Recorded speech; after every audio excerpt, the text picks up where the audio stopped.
I want to start with a disclosure. I am not a reality TV commentator by trade, but I am a professional who manages people, who moves in affluent circles, who has, over the years, watched the same dynamic play out in real life that I just watched play out on television. That is why it caught my attention, not because I'm shocked, but because I recognised it.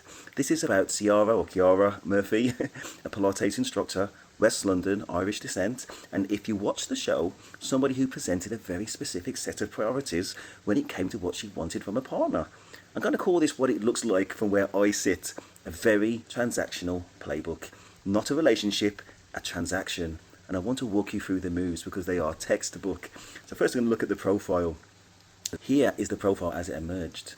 Ciara described herself as a Pilates instructor. That, for me at least, my theory, is a front. The packaging, but what she described in the pods explicitly on camera was a lifestyle funded by men. She books at least 3 dates a week with eligible bachelors. A man once spent £15,000 on a single first date with her, and she expects what she calls, quotes, princess treatment. Men who finance her luxurious lifestyle pull out all the stops and cover her expenses. Netflix described her in her own words as a woman with a bar that is, quotes, high. That is the polite version. Now let me be careful, there is nothing illegal about wanting a wealthy partner. There is nothing wrong with wanting to be provided for, but there is a difference between wanting security and running a portfolio.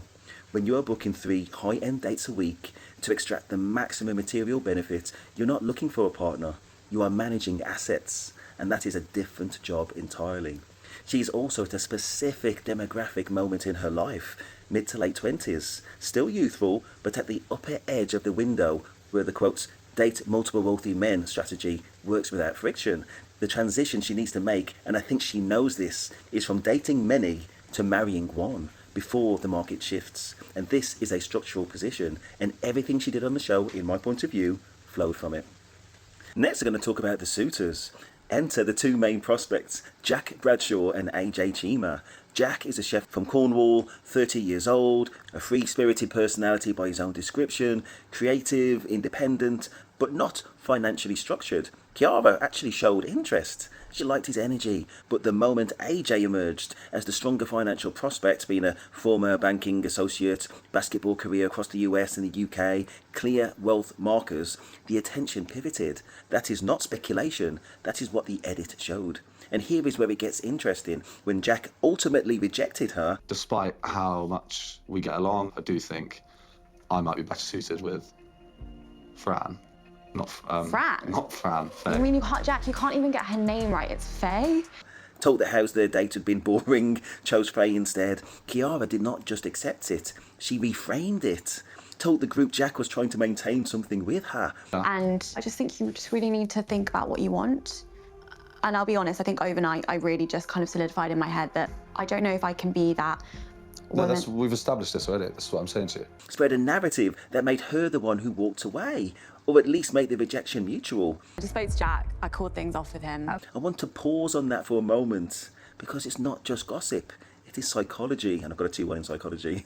So next I'll talk about that, the psychology.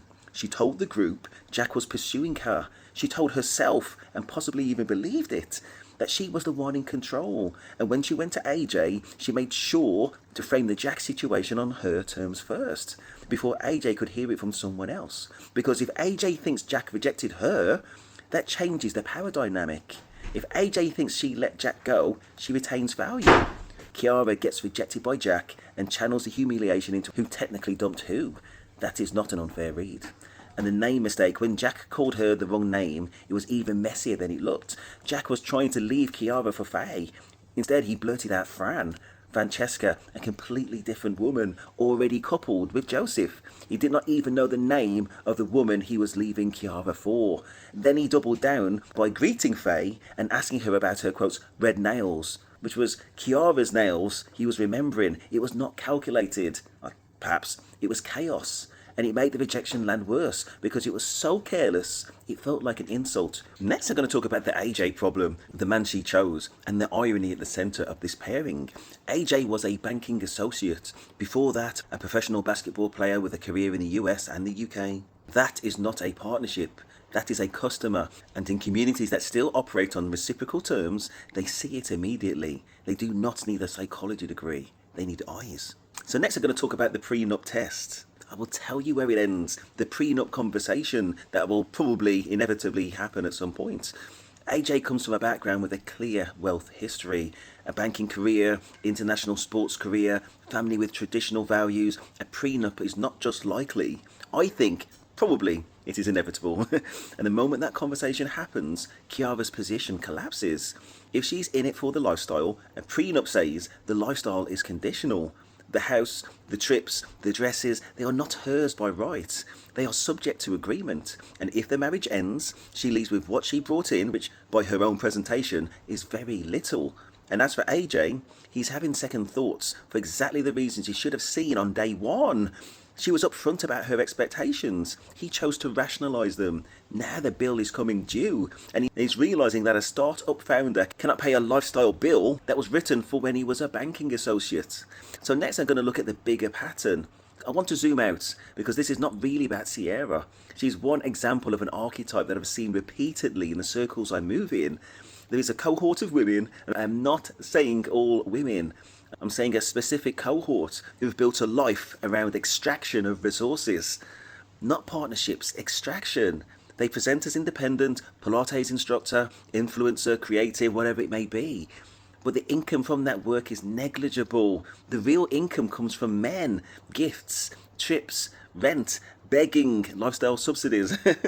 And there is a cohort of men, affluent, busy, sometimes naive, who have not learned to spot the pattern, or who have spotted it and decided that the trade is worth it until it's not. The show just put it on television. That may well be the only difference. So in conclusion, I'm not interested in vilifying Ciara. She, to her credit, and I mean this, has been consistent and completely honest about what she wanted.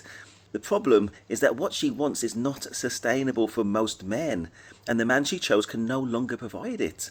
She's entitled to her own list of expectations, and also that is not a moral failing.